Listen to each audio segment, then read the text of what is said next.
ルクシオールはアブソリュートでの転籍手続きを終えノイエに帰ってきた。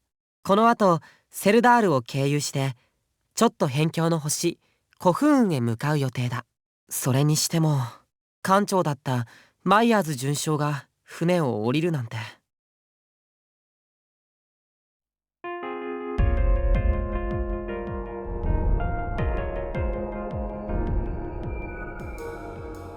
果てしない物語の時計が太陽に溶かされて皆を刻み出した。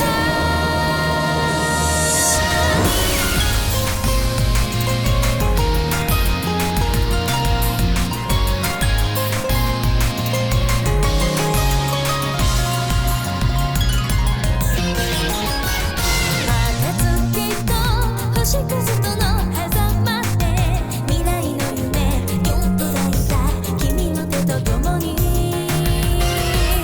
舞い上がれアトムとイボになって眩しすぎる奇跡起こそうよねえこのまま天使になろうドアの空一歩分君となら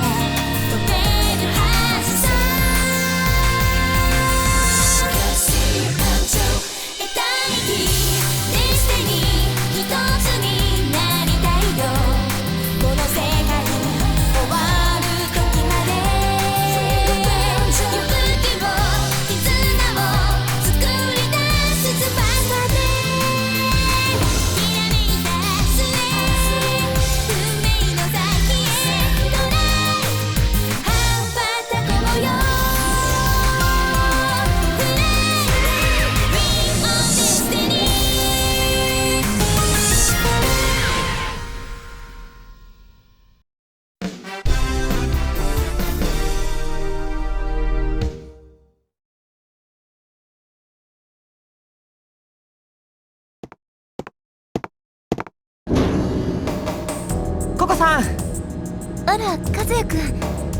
昨日のシミュレーションの結果報告書です。ありがとう。ナッツミルク大佐。はい。先ほどお願いしたこの書類ですが、何か問題でも？大いに問題があります。記入漏れ2箇所、数値の誤記1箇所、それに一通がまだ私に戻ってきていません。ごめんなさい。他の書類に紛れ込んだのかしら。すぐオフィスに探しに。大佐。はい。今はブリッジにいてもらわなければ困ります。この後連合へ加盟している各惑星の行政官と通信会談があります。先ほど申し上げましたでしょう。艦長が席を外していては礼を失します。 UPW 所属艦として問題になりかねません。ごめんなさい。うっかりしていました。言いたくはありませんが、もう少ししっかりしていただきたい。この船では軍機に縛られない自由なやり方が認められてきたそうですね。ですがそれはこういう場面できちんとミスをしなかったからこそ。そうではありませんか？その通りです。以前からの体制に問題があったと言われてはマイヤーズ准将の名誉に関わりますよ。マイヤーズ准将の。ですからナッツミルク大佐には一層の奮起をしていただかねば。わかりますね。ああ、何もそこまでネチネチ言わなくてもな。ココさんも小さくなって今はもうカーチューさんの上司なのに。とにかく通信会談が始まるみたいだし、僕は退散しよう。白波少尉。はい。報告書は私が預かりましょう。ご覧の通りナッツミルク大佐は現在書類を処理できる状況にありません。ですが持ち帰るなど無駄もいいところです。私がチェックしておきましょう。ああ、はい、お願いします。ごめんなさい、和也くん。いえいえ、とんでもありません。それでは失礼します。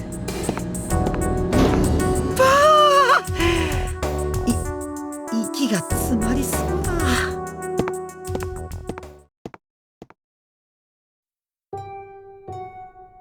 は和也。あ。ああ、リリーさん。その様子ではブリッジは。はい。カーチューサの小言が炸裂してました。場の空気は凍ってるし、ココさんが気の毒で気の毒で。そうか。それにしてもどうして言われっぱなしなんでしょう。もうカーチューサより偉いわけだし、代行じゃなくて正式な艦長なんだから、あんな風に言わせなくたって。いや、それは不可能というものだ。中佐は正論で攻めてきている。客観的に反論の余地はなそりゃそうですけど。い。自分のミスとあっては開き直るわけにもいくまい。ナッツミルク艦長とマイヤーズ長官では性格が違うのだ。そうですか。ああ。ガズヤ、塞ぎ込んでいても仕方あるまい。せめて我々だけでもいざという時のためにテンションを高めておかねば。確かにそうですね。ではティーラウンジなどどうだ。軽くお茶でも飲もうではないか。はい。いや、お疲れ様。ん？やあ、ロゼルか。リリー、さっきはありがとう。リリー？あさっきって何かあったんですか？格納庫で紋章機の調整を手伝ってもらったんだ。 UPW の整備室とこことでは環境が違うから、整備の手順に若干の違いがあってね。リリーが手伝ってくれて助かったよ。あ、大したことはしていない。気にするな。そうだったんだ。ああ、マティウス少尉、これからラウンジでティータイムにするのだが、よかったら少尉もどうだ。お茶か、いいねと言いたいところだけど、ごめん、遠慮しておくよ。忙しいのか？いや、そういうわけでもないんだけど、部屋に戻って体を休ませたいから。一応スケジュールを組んであるんでね。次のトレーニングまでに疲労を抜いておきたいんだ。悪いね。あ、いや、無理にとは言わないよ。さすがに疲れているようだな。まあ、休める時にはできるだけ体をいたわりたいのさ。いつ何が起こるかわからないからね。パイロットとして緊急時にも対応できるようにベストの状態をキープしたいだけだよ。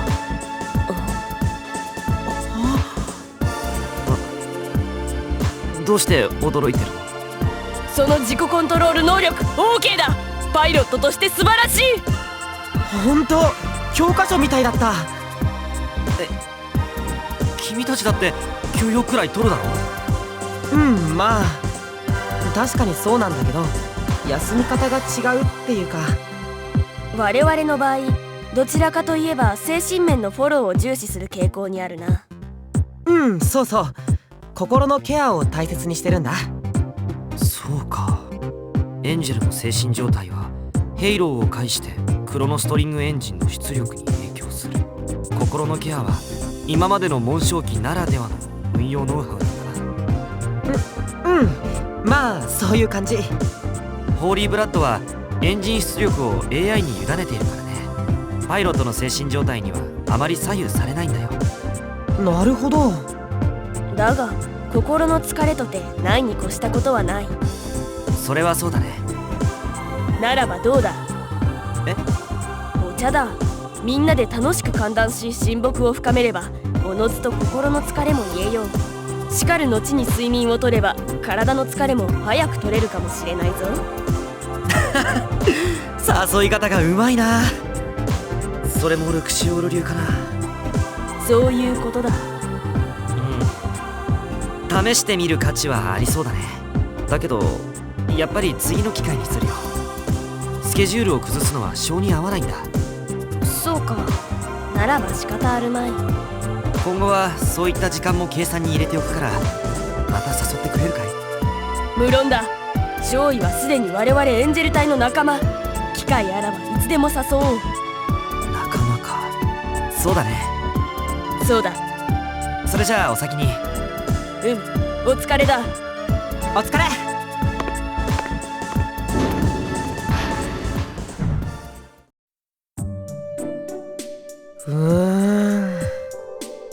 どうした和也？いや、ロゼルってしっかりしてるなって。公立パイロット養成機関を歴代トップの成績で卒業したと聞いた。いやー、見習わなくちゃな。それは無理だろう。歴代トップの成績の和也などもはや別人だ。ガーン、そこまで言いますか？バカにして言っているのではない。人には個性というものがある。もちろん一定の学力は備えていてほしいが、それがお前の特性というわけではあるまい。そうですか。ああ、そうとも。私とてケーキ作りで和也にかなうとは思えない。逆に剣の道で譲るつもりもない。それぞれがそれぞれの得意分野に誇りを持っていればそれで良いではないか。ステリーネからシャーベット。私だ。どうした？ちょっと相談に乗ってくれないかな。エンジンセッティングのことで迷ってることがあるんだ。それは今でなくてはいけないのか？まあ割と急ぐんだけど。忙しいなら別にいいよ。僕は構いませんよ。すまない。了解した。すぐに向かおう。すまないね。悪いな和也。ティータイムはまたの機会にしよう。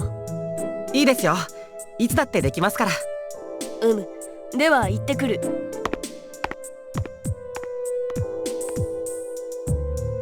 もちろん一定の学力は備えていてほしいが、それがお前の特性というわけではあるまい。それぞれがそれぞれの得意分野に誇りを持っていればそれで良いではないか。確かに僕はデザート職人を目指していた。この腕には誇りもある。でもエンジェル隊になった今、それがどのくらい役に立つっていうんだろう。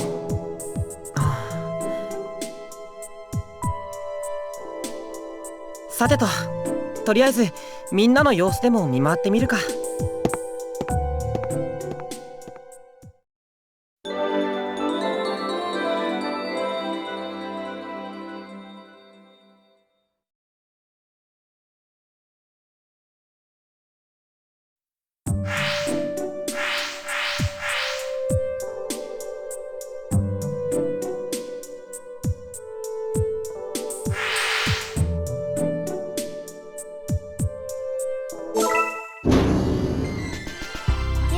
掃除は終わりっと。作戦モニターもピカピカ。あとはこれまでの作戦を分類して整理しておこうかな。やあリコ。和也さん、どうしてこんなところに？いや、たまたま通りがかっただけだけど。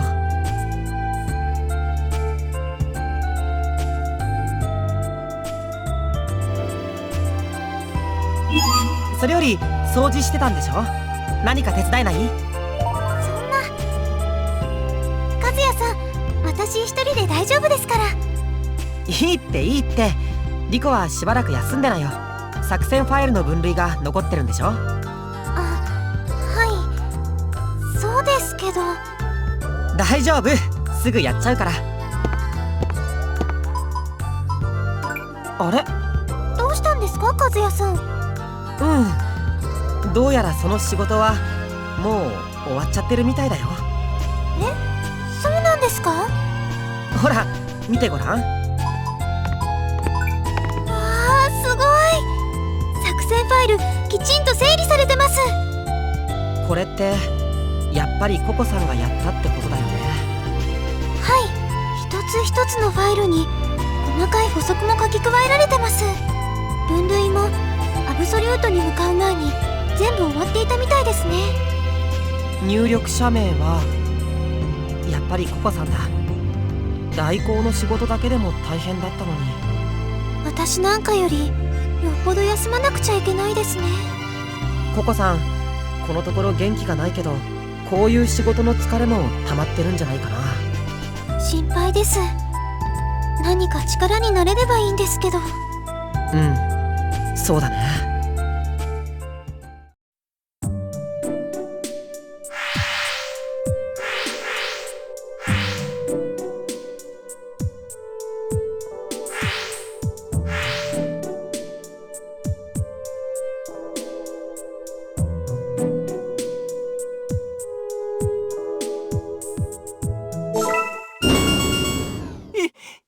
いませ。ジャンクスへようこそ。何かお探しでしょうか？デリシャスバーの新商品も入荷してます。おいこら、まだこっちの話が終わってねえだろ。もう勘弁していただけませんか？何言ってやがる。俺は客として当然のことだな。ちょっとアニス、店員さん困ってるみたいだけど。なんだお前か。別に俺は何にもしてねえぜ。どうかご容赦ください。だから最終的には俺が買うんだから、それなら文句ねえはずだろうが。一体何で揉めてるの？実は店の商品をところどころに隠して陳列してほしいと。はい？それを俺が見つけて買うってわけさ。見つかりにくいとこに隠してくれよな。そんなことをしたら他のお客様が見つけられなくなってしまいます。やっぱりダメか。おいおい。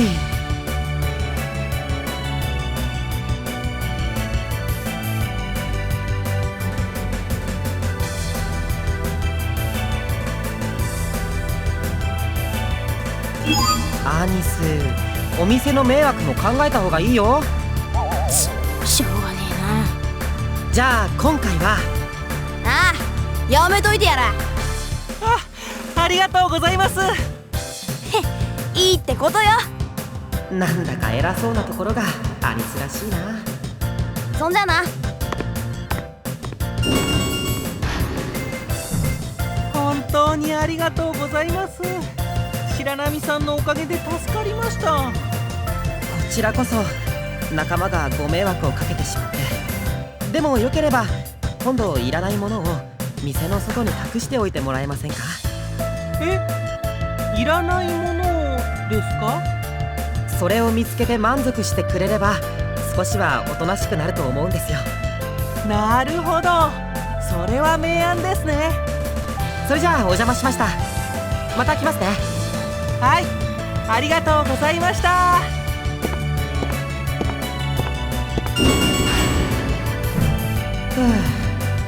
まったく相変わらず無茶なこと言うな。でもアニスもここにいると宝探しなんてできないし、欲求不満なのかもな。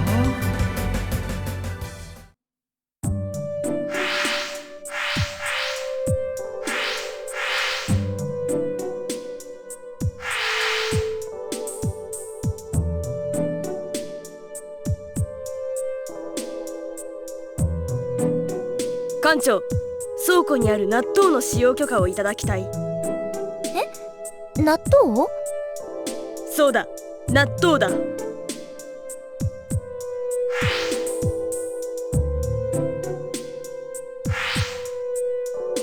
なんで納豆なのかはわからないけど、自室で料理をするのは構わないわよ。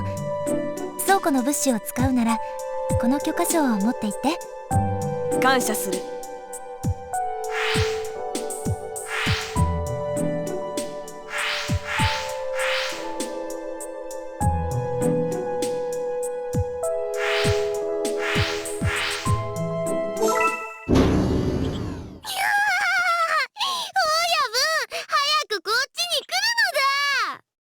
わかったわかった。まったくガキは元気だな。早くなのだ。おい二人とも、ずいぶん楽しそうだね。和也も来たのだ。わーいなのだ。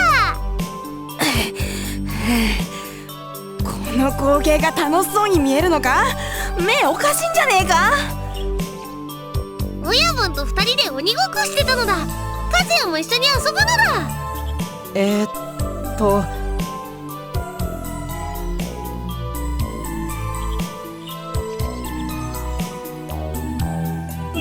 また今度ね。なのだ。和也ひどいのだ。なのの気持ちは嬉しいけど、ごめん。この埋め合わせは今度ね。残念なのだ。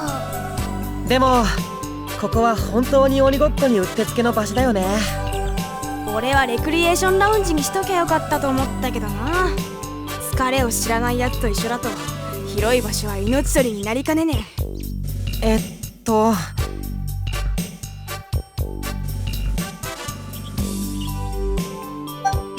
いや本当にご苦労様。ああ、俺の苦労分かってくれるか。子分が元気なのはいいんだが、こいつはさすがに答えるぜ。とにかくこうしてられるうちに十分遊んでおいた方がいいのは確かだよね。またいつルクシオールの進路上に大変な出来事が起こるとも限らないんだし。まあな、それくらい俺だって分かってるぜ。何のなのだって分かってるのだ。だから今のうち目いっぱい遊ぶのだ。こんな時にブラマン首相会のデパートシップが来てくれればいいのにね。あの船だったら遊園地だってあるし目いっぱい楽しめるんだから。確かにな、あれだけすごい船はそれだけでもう立派なお宝だぜ。まさかトレジャーハンティングしようなんて思ってないよね。そうなのだ。それなら来てもらえばいいのだ。は？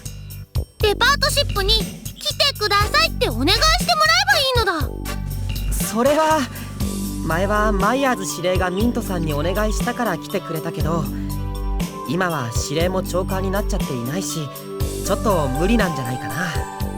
そうなのだ。明暗だと思ったのだ。ココにはさすがにそこまでやってもらうわけにはいかねえだろう。残念なのだ。少なくともココさんが元気を取り戻してからじゃないとね。分かったのだ。今はこの公園で我慢するのだ。だから親分も一緒に我慢するのだ。一緒にもう一回なのだ。まだなのかよ。って言ったのよ。問答無用なのだ。ああ言っちゃった。なんて素早いんだ。それじゃあ僕も他の場所を回ろうっと。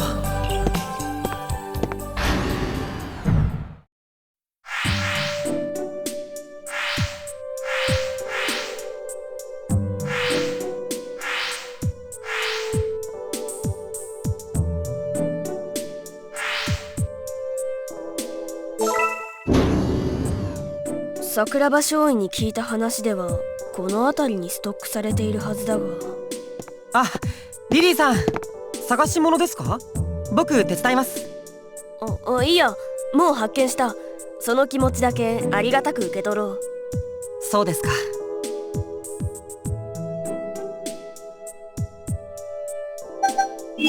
倉庫はいつもリコが整理してくれてますから。そうだな。非常によく整理されている。ところでリリーさんはここで何を探してたんですか？納豆だ。は？聞こえなかったか？納豆だ。どうしてまた納豆を？食堂で出してもらったのだが、自分でも調理に使ってみようと思ってな。館長に許可をもらい、いろいろと試してみることにしたのだ。試してみるってどんな料理を作るつもりなんですか？それは楽しみにしていてくれ。皆にもぜひ食べてほしいと思っている。他ならぬ和也にはとびきりのごちそうを用意しよう。お手柔らかにお願いします。早速試作に取り掛かるので、私はこれで失礼する。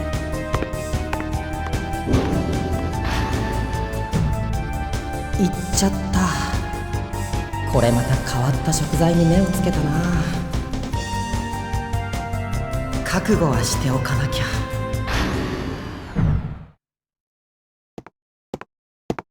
とりあえずこんなところでいいかな。誰だろう。はい、こちら白波。おお、和也。悪いんだが今格納庫まで来られるか。ブレイブハートの照準を調整してるんだけどよ。和也にもちーと手伝ってほしいんだ。わかりました。すぐに向かいます。おお、すまねえな。それじゃあ格納庫に行こう。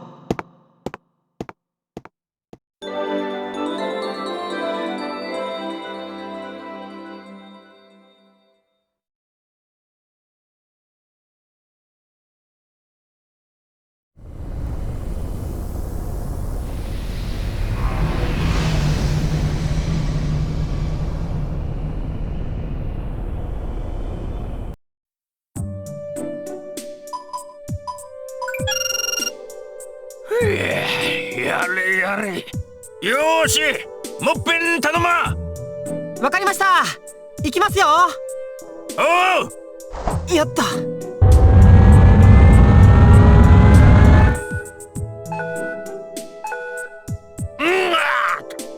またダメでしたね。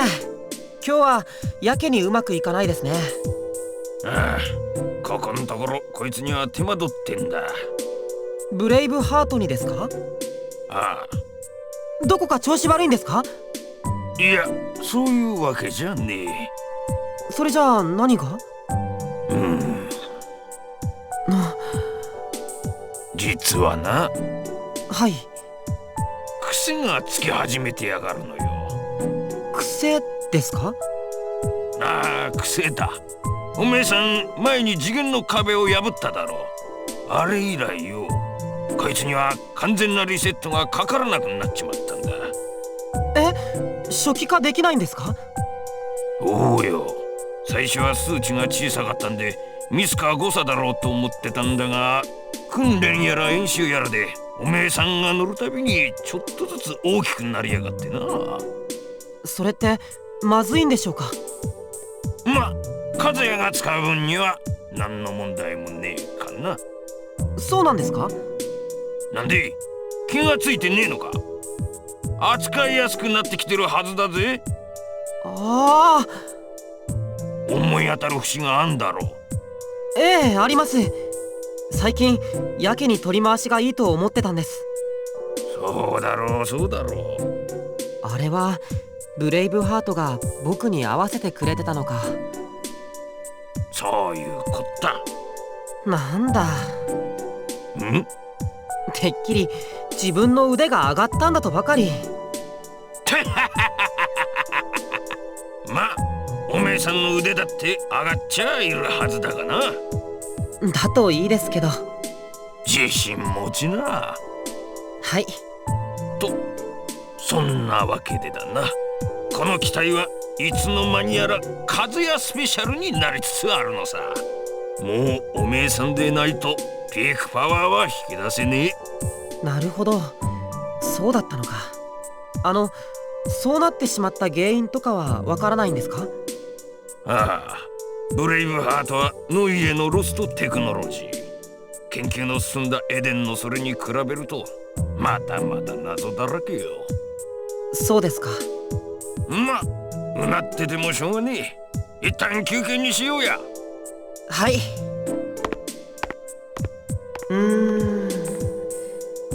なんだかブレイブハートが僕を選んでくれたみたいでちょっと嬉しいかも。でもそれで整備がうまくいかないんじゃ困るよな。やあ和也。ああ、ロゼル、お疲れ。浮かない顔だね。どうかしたのかい？ブレイブハートの照準システムがちょっとね。故障？最近この機体が癖を持ち始めてね、僕に最適化しつつあるらしいんだ。いいことじゃないか。ところがその弊害で照準の調整がうまくできなくなっちゃって、無理やりリセットしたら今度は全然元に戻らないんだ。そうなのか。確かに困りものだね。なんだ？この警報は第一戦闘態勢。ルーンエンジェル隊は至急ブリッジへ集合してください。まさか敵襲？まずい、まだ調整が。とにかくブリッジへ急ごう。班長、すいません、行ってきます。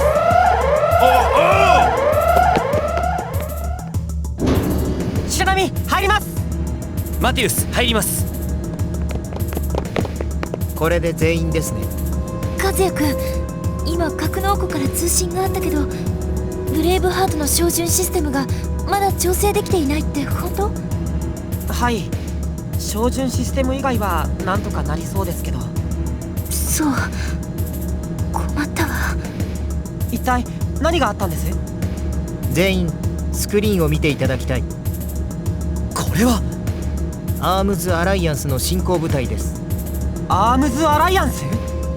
はい、アライアンスにしては見たことのない方の船ばかりですが、間違いはありません。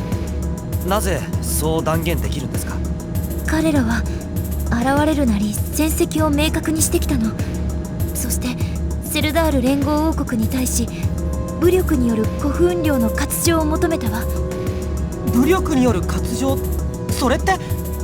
そう、宣戦布告です。それは随分といきなりですね。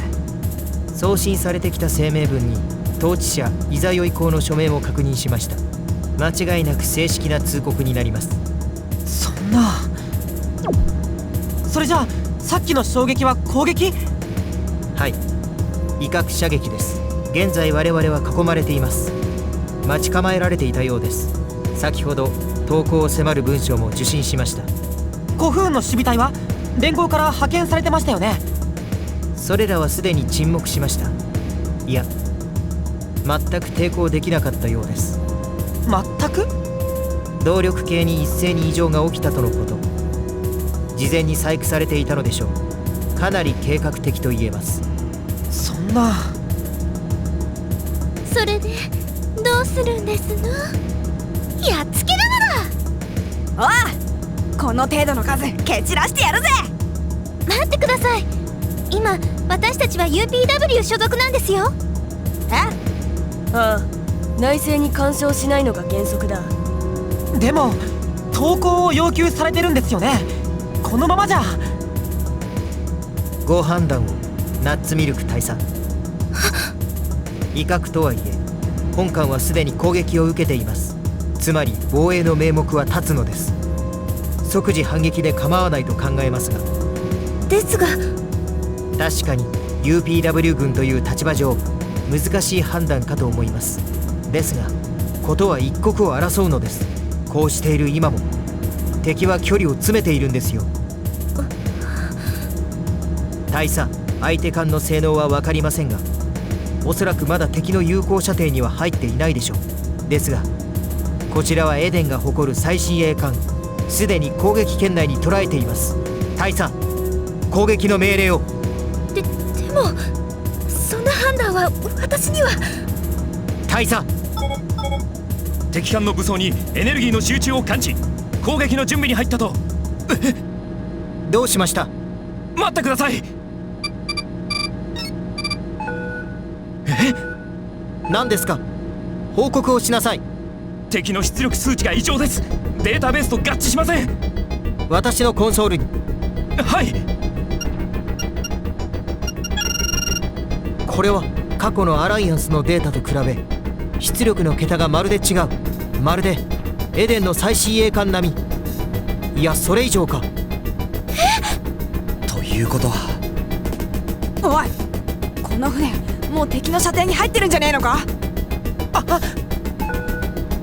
敵艦隊より高熱源反応多数。攻撃です。やはり着弾方向にシールドパワーをシフト。同時に回避行動。遅すぎます。もう直撃します。全員何かに捕まれ。衝撃に備えて。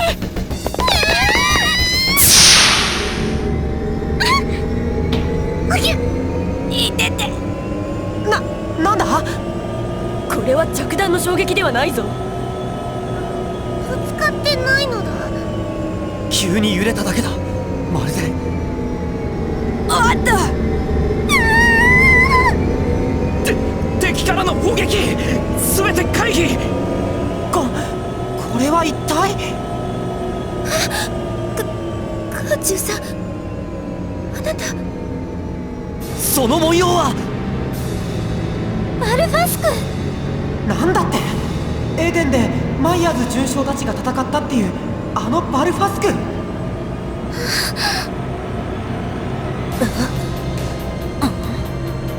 捕まって。控え室からブリーチ。こちらブリッジ。ちょっと何をやったのさ。今出力が勝手に臨界ギリギリまで上がったよ。船は今私が直接動かしています。はとにかくしばらくこちらに任せてください。後で連絡します。あ、ちょっと。驚きました。もや V チップが組み込まれているとは。 V チップ？中佐、あなたは。大佐、はい、早くエンジェル隊を。わかりました。和也くん、緊急出動よ。わかりました。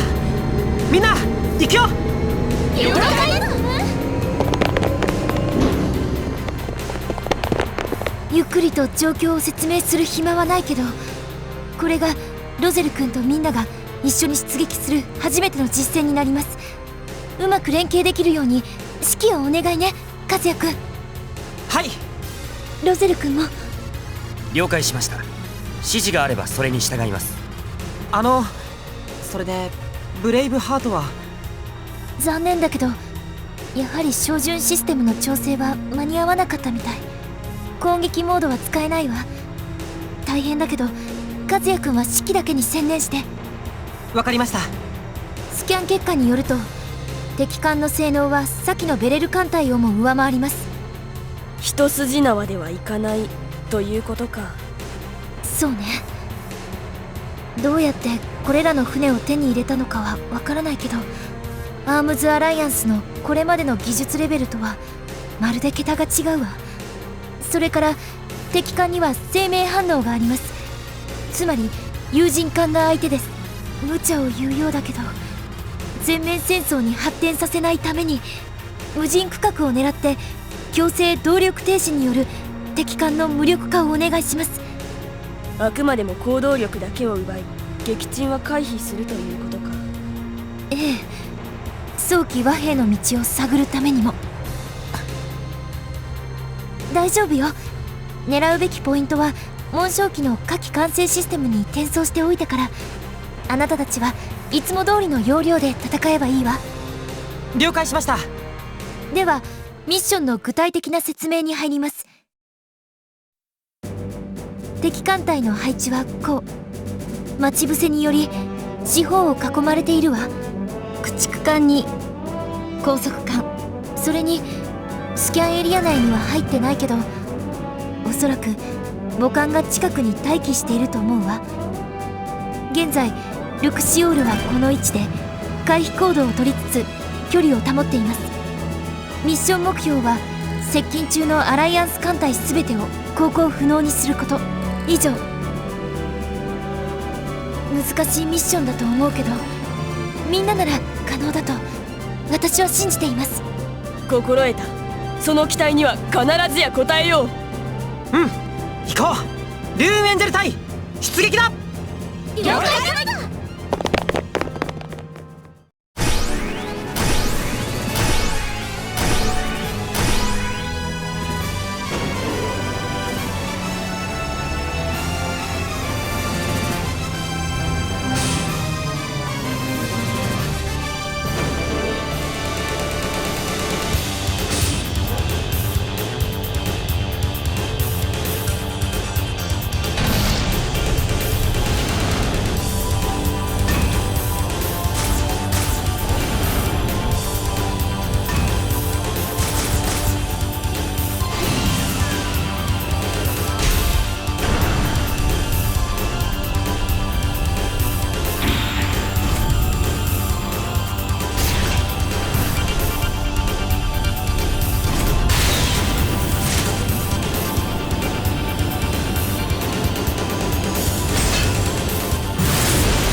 ブレイブハートの不調で攻撃モードは使えない。指揮に専念してなんとか切り抜けなきゃ。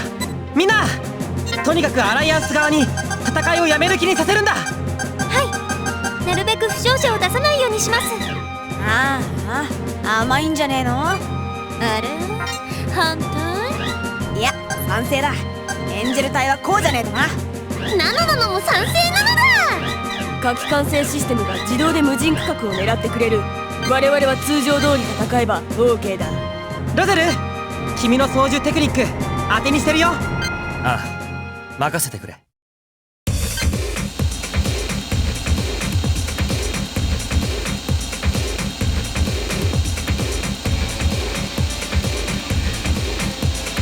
着任早々に実戦とはね。腕の見せ所だな。攻撃始めるぜ。敵を確認。攻撃に入る。攻撃を開始する。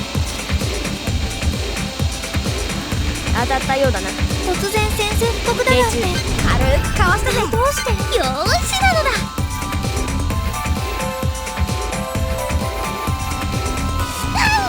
攻撃成功。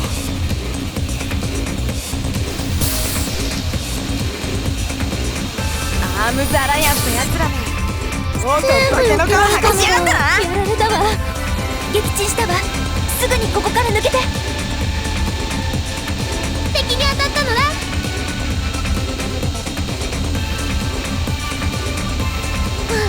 やられたのだ。アームズアライアンス。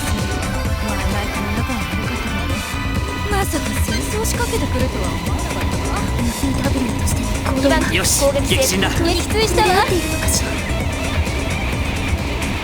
着弾を確認。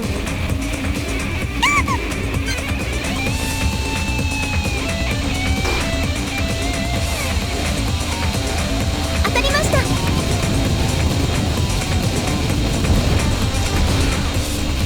あのような形状の船、アライアンスにはなかったはずだ。敵の攻撃を回避。ジャストヒット。攻撃を開始。ざっとこんなものさ。目標沈黙。人が乗ってると戦いづらいのだ。でもコンピューターが急所を外してくれるの着弾をだ。確認。ルキシオールは私が動かします。少尉は指揮に集中しなさい。目標を補足。攻撃当たりです。ヘキサクロスブレイク。おっと危ねえ危攻ね撃成功なのだ。敵艦に着弾。僕の弾は避けられないさ。敵に当たったのだ。ハイパーブラスター。命中。敵の攻撃を攻撃成功。攻撃を開始。ダイバやっつけだの敵だ。艦確認。敵発見なのだ。ー。ターゲットを補足。ホリーブラッド、攻撃に向かう。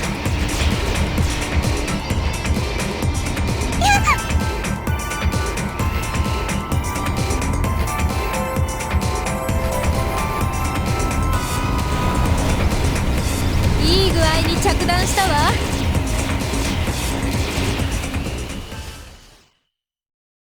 敵艦隊全艦機能停止。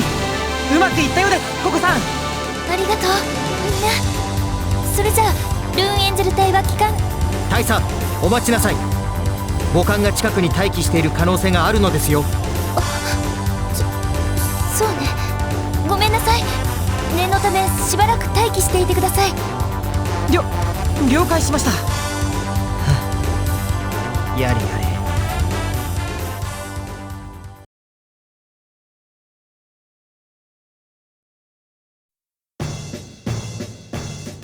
一人の怪我人も出ておらぬじゃと。敵に情けをかけられるとは見ておれぬ。この上はわらわが出る。お待ちください。皇女様が自ら出撃されるなど、私どもが摂政様にお叱りを受けまする。黙れやろう。こんな不甲斐ない戦をただ見ていたとあっては松代までの恥。ハッチを打ち壊してでも出るぞ。ああ、おやめください。第一パピオンチェイサーはまだ調整が甘い状態でして。パピオンチェイサー発進じゃ。多少の不具合は正義の心意気で補うのじゃ。さあさあ、悪の王国セルダールの手先ども、覚悟覚悟。格納庫より報告。破損した紋章機の応急処置を完了したそうです。ブレイブハートの照準システムはまだ治ってはいないのよね。ええ、多分。そうよね。修理を終えた紋章機を含めて引き続き待機するようエンジェル隊に伝えてください。わかりました。戦闘区域内に新たな敵兵を発見。ご覧なさい。こういうこともあるということです。もし先ほどエンジェル隊の戦闘態勢を解いていたらどうなっていたか。すいません。謝って済む問題ではありませんよ。ですが今は目先の敵を何とかしていただきましょう。何にせよ艦長はあなたなのですから。はい。これはクロノストリング反応。敵は紋章機です。なんですって。アームズアライアンスに紋章機が。はい、今スキャンデータをそちらに送ります。確かに出力は今一つ不安定ですが間違いありません。これは紋章機ですね。他にも増援を確認。徐々に本艦に接近しています。和也くん、聞こえる？敵の増援です。しかも敵の中には紋章機が存在します。敵に紋章機が？とにかくそのまま敵を迎撃してお願い。了解しました。楽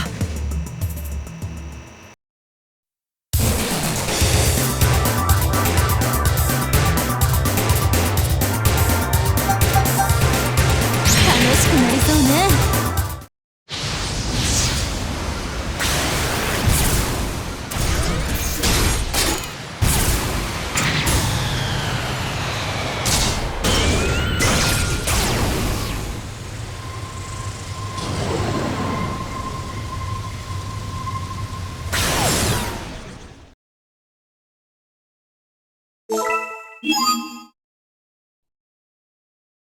とにかくこの中域からアライアンスを撤退させないと。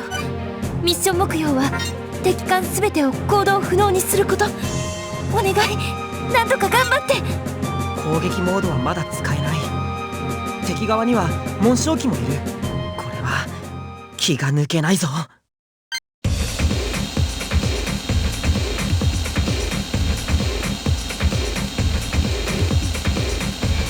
の軍団セルダールめ、観念せい。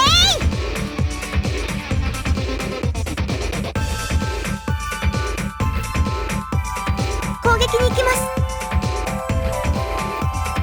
無礼者、これが報いじゃ。了解。その方らの攻撃などこのパピオンチェイサーにも効かぬ。イーグルゲイザー、攻撃を回避。目標の攻撃に移る。攻撃を悪人どもめ、力に物を言わせおって。忘れちゃった。了解なのだ。この程度かわすにわけはない。様子を見つけ頑張るのね。ちょっこまかと動くで損傷さい。は完全に回復した。思った通りに弾が敵ながらやりおるの。回避したわよ。じゃあ返してるな。ちょっと笑わせて諦めはせぬ。センサーに敵兵確認。了解。着弾を確認しました。攻撃に成功した。当たらないわよ。了解なのだ。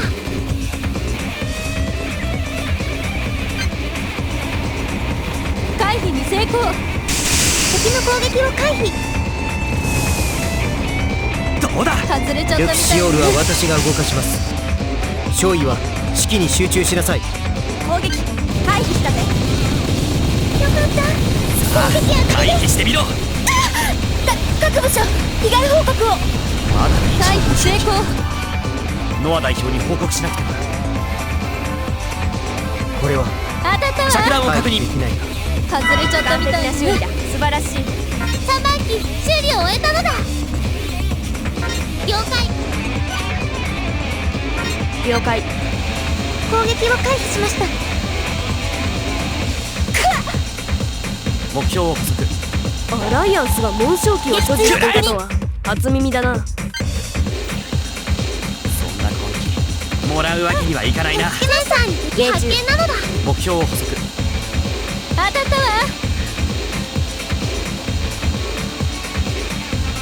わけのわからない新型艦の次は紋章機ですってな。なんでもござるね。敵艦沈黙。目標景色確認。目標確認っと。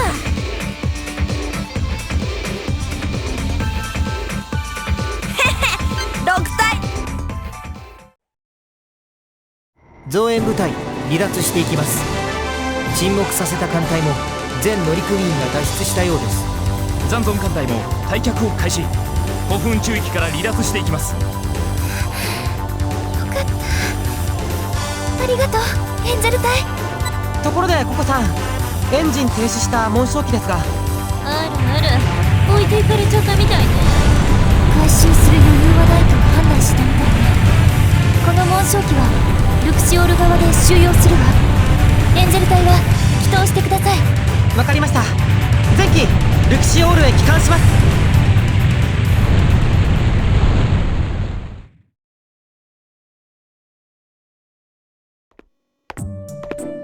ガズヤ、お疲れだ。リリーさんもお疲れ様でした。ロゼルもお疲れ。コンビネーションもバッチリで助かったよ。いや、大したことはないさ。謙遜することはない。操縦技術はなかなかのものだった。ありがとうリリー。でも君もさすがだね。どこの養成機関で訓練を受けたんだい？基本的な部分をシュトーレン中佐に教わっただけだ。本当に？そもそも紋章機とは適性がなければまるで使えないもの。適合してしまえばあとはいかに精神をうまくシンクロさせるかにかかってくる。要は合うか合わないかなのだ。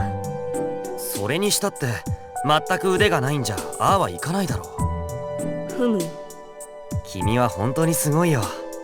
そう褒めるな。それじゃあ今の戦闘を自己分析しておきたいからお先に。ああ。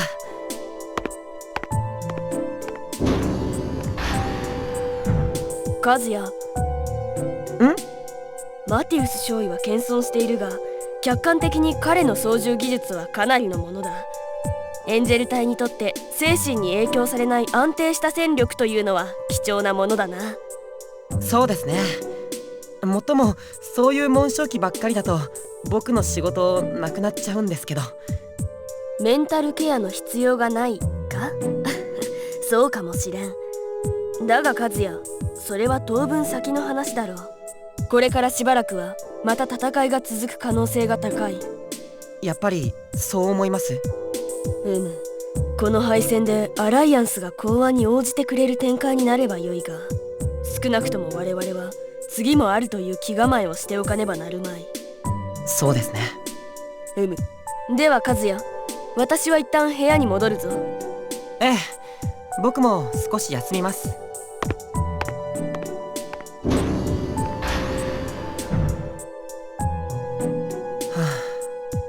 できればこれで終わりになってくれるといいんだけど。そんなの考えてもわからないよな。とにかく部屋に戻ろう。そういえばあの紋章機もやっぱり女の子がパイロットなのかな。そろそろ格納庫に着く頃だと思うけど、それだけ見ていこうかな。わ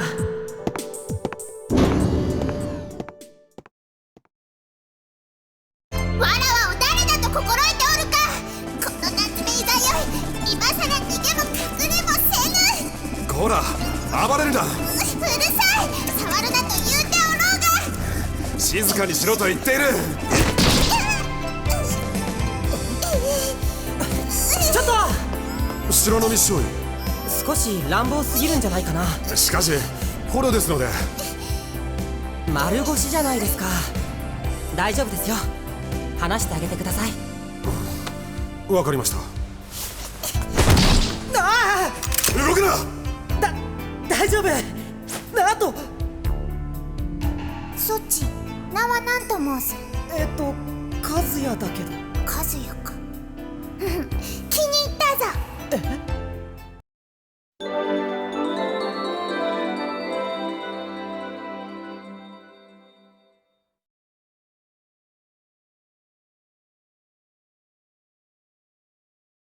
から何度も言うておろうが、わらわはいざよい公爵家22代当主皇女夏目いざよいじゃ。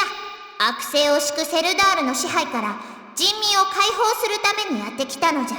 なのにこのように拘束され尋問を受けるなどもってのほか。えい、そこのそち、図が高い。ほれ、そこのも控えよ、無礼者め。それとさっきの男はまだか。あれが来なければこれ以上は付き合わん。呼べ、はよあの男を呼ぶのじゃ。というのが拿捕した紋章騎搭乗員の言い分だったんだけど。ああ、確かにちょっと変わった子だったな。それにまだ幼い感じだった。それで紋章機を操るなんて。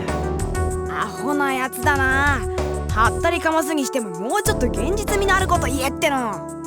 現実味ないのだ。バカ、あるわけねえだろ。いざよい公爵っつったら俺でも知ってるぜ。アームズアライアンスの中心惑星ハチェットの統治者一族ですね。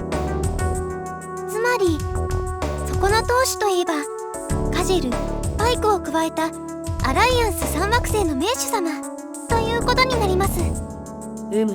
セルダール連合王国に置き換えればソルダム陛下のお立場と同格ということだ。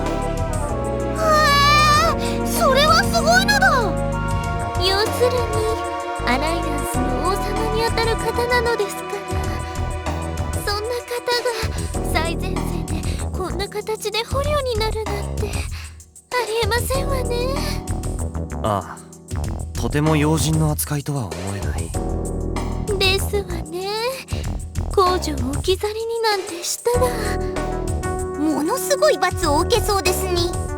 てなわけでとても信じらんねえホラを吹くガキンチョってことでいいんだろ。それが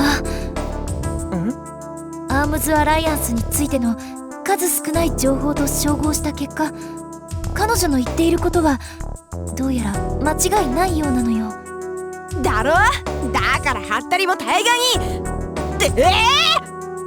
それは確かなことなんですの？それじゃああの子は本物の公女？そうなんですか、ココさん？ええ、以前施設を送った時の映像が残っててね。今より幼かったけれど間違いなく彼女だった。正門やサインも完全に一致したわ。正真正銘夏目いざよい公女みたい。なんと信じがたい。それでココさん、どうなさるおつもりですの？どうって？鈍い男ですね。相手は国家元首ってことですね。普通に捕虜として扱ったら問題がこじれるかもですね。ああ、そうか。確かにそうだよね。そう言われてもなし崩しに交戦状態に入ってしまったけれど、そもそもこのノイエ内の戦いに対して UPW の立場も定まってないわ。それどころかセルダールがどう対応するのかさえ。正直困り果てているの。夏目公女をどう待遇したものか。セルダール本星か UPW 本部へ問い合わせてみては。現在通信不能なの。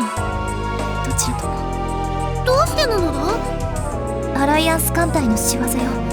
退却の時間稼ぎに大量の電波か乱物質を散布していったみたいなの。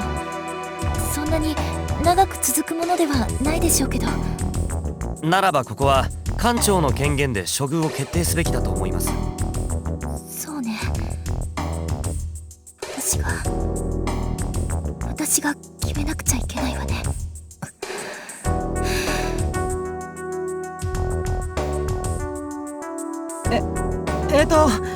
ところでココさん、カーチューサは今？独断で送還した件で規律を乱したと言って自主的に謹慎しているわ。もちろん緊急事態になればすぐにブリッジに復帰するとは言っているけれど。何もこんな時にんなことしなくたって。中佐は厳格なタイプだからな。自分にも厳しくなくては気が済まないのだろう。とにかくこの事態はまだ収束したとは言えないわ。カー中佐にはすぐに復帰してもらう、そういうつもりではいます。夏目公女については今は保留します。捕虜の扱いではないけれど監視下で一応の拘束に従ってもらいましょう。仕方がないところだろうな。それじゃあひとまずここは解散とします。ただ逃走したアライアンス艦隊が彼女の奪還に戻ってくる可能性も考えられるので、緊急事態に備えてエンジェル隊はいつでも出撃できる準備をお願いします。了解。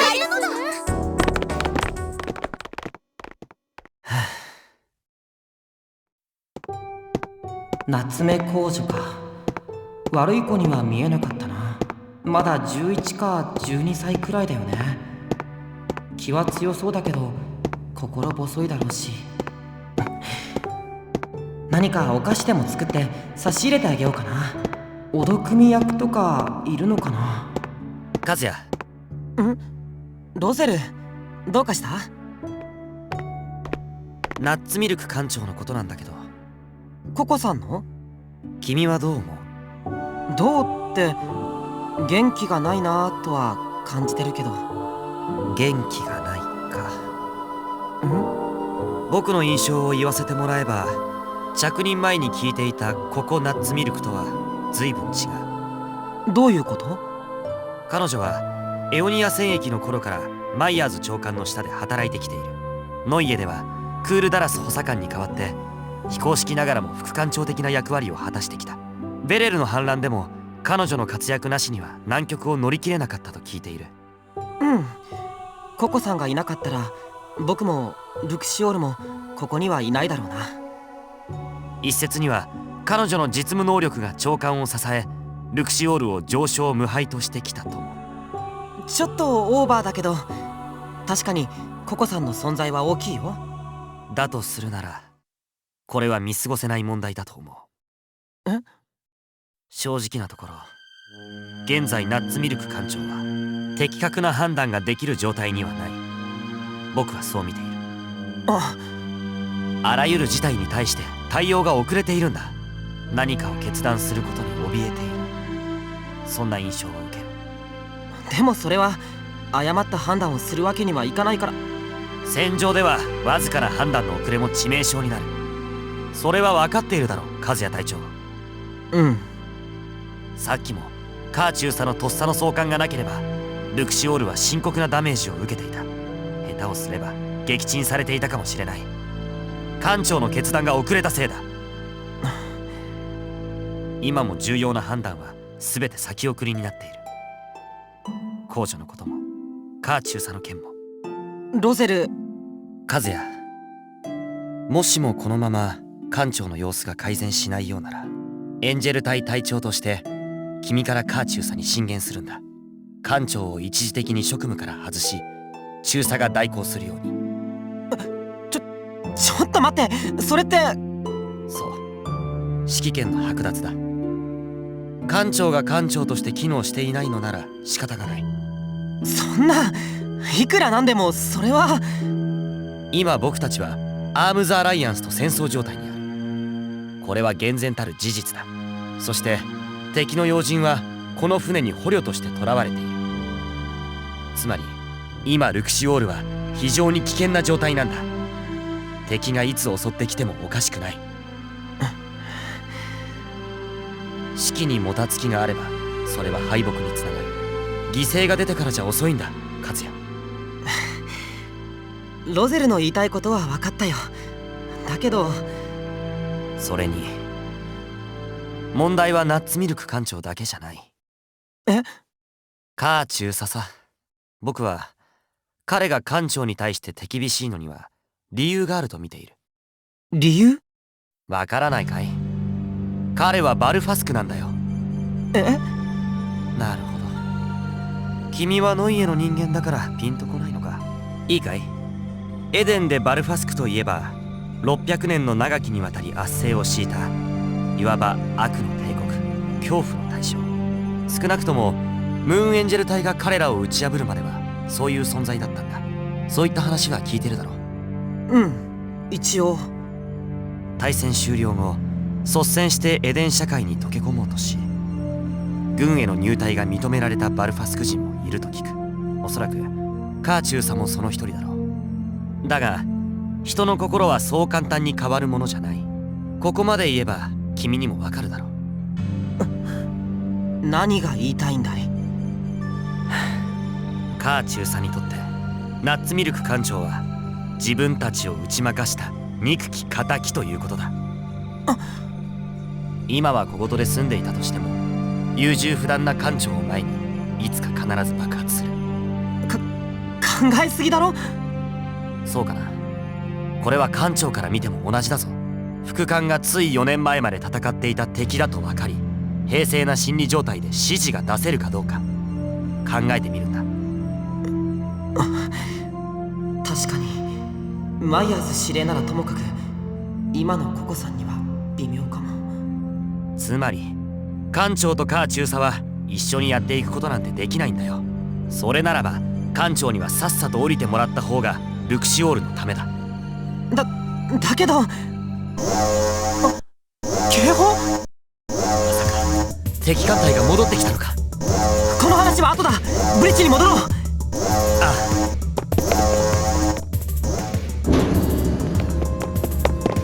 ココさん、敵襲ですか？和也くん、ロゼルくん、まだはっきりしていないわ。不明艦ドライブアウトしました。距離15万。識別信号があります。これはセルダール所属の小型艇です。セルダール？映像スクリーンに最大ズーム。セルダール騎士団に所属する連絡艇だわ。ところどころ被弾してる。呼びかけに対する応答はありません。生命反応は？あります。友人です。直ちに収容作業を。船外作業班に通達。了解。被弾なんてさっきのアライアンス艦と遭遇したんでしょうか？いや、クロノドライブの時間を考えるとそれはありえない。そうね、嫌な予感がするわ。医務室に連絡を。負傷者に備えてもらって。はい。こういう時のココさんは素早く的確な判断を下してるよな。ロゼルの言ったこと考えすぎだと思うんだけど。和也、僕たちも格納庫へ向かおう。あ、うん、そうだね。ではココさん、ここは？ええ、行ってちょうだい。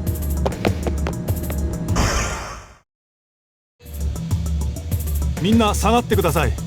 まもなくエアロックが切断されます。ほら、和也も下がるのだ。救助の邪魔なのだ。あ、ごめんナノナノ、よろしくね。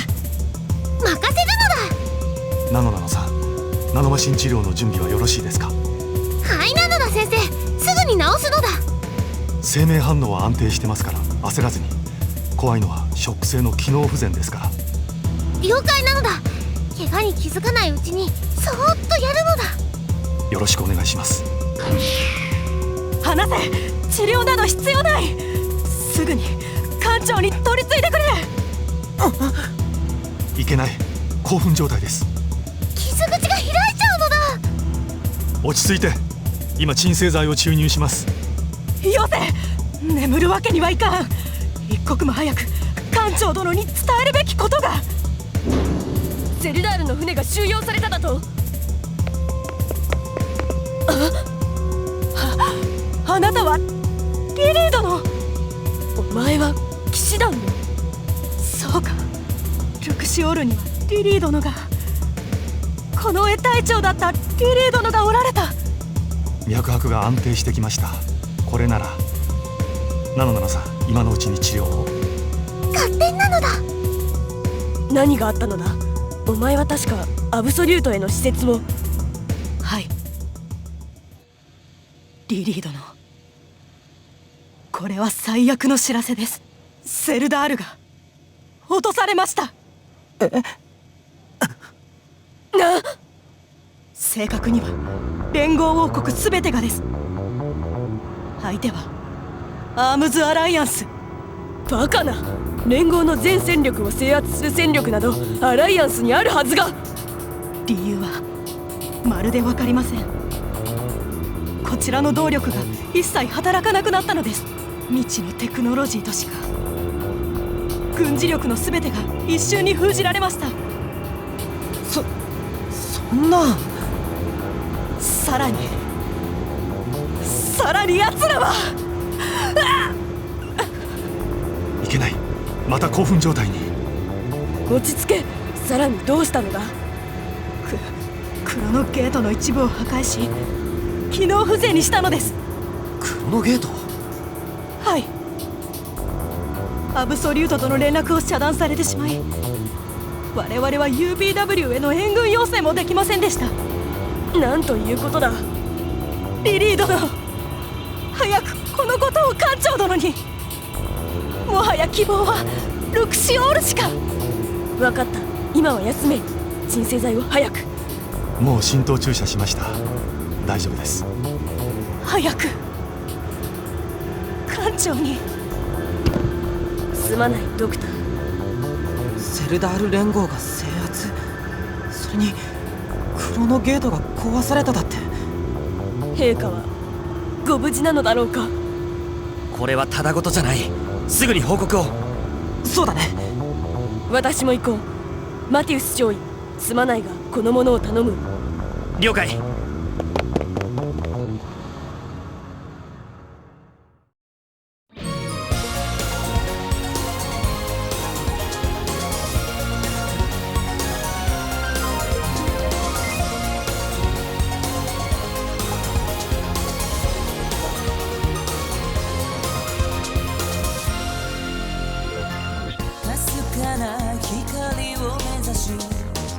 私はここへ来た。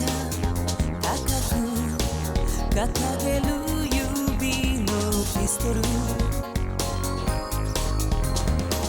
明日は今日より強くなれると言い聞かす。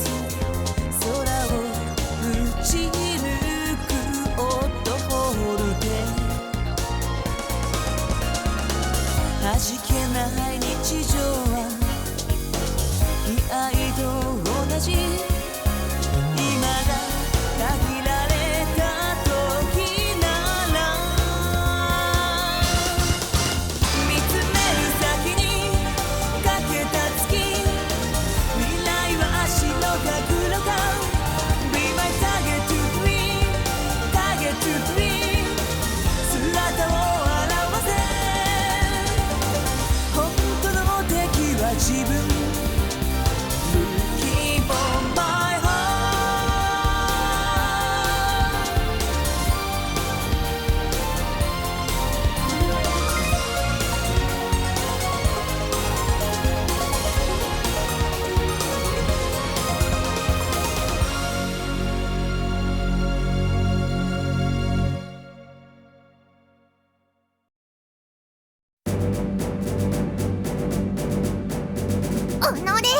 極悪非道なセルダール王国と別宇宙からの侵略者ども。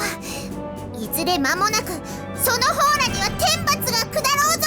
天罰ってどうして僕らが極悪非道なのさ。そう言っていられるの今のうち。わらわが捕らえられたとあらばジュニエブルが黙ってはおらぬ。ジュニエブル？わらわの後継人ハチェットの摂政じゃ。見ておれ、その方らなど一瞬で蹴散らしてくれよ。ルクシオールの諸君、覚悟するがいい。来た！こいつがジュニエブル？いや、これは。わしの名はカルバです。これよりお前たちに地獄を見せる男よ。次回ギャラクシーエンジェル2無限回廊の鍵第4章剛腕の将軍。さあ血祭りの始まりだ。いやー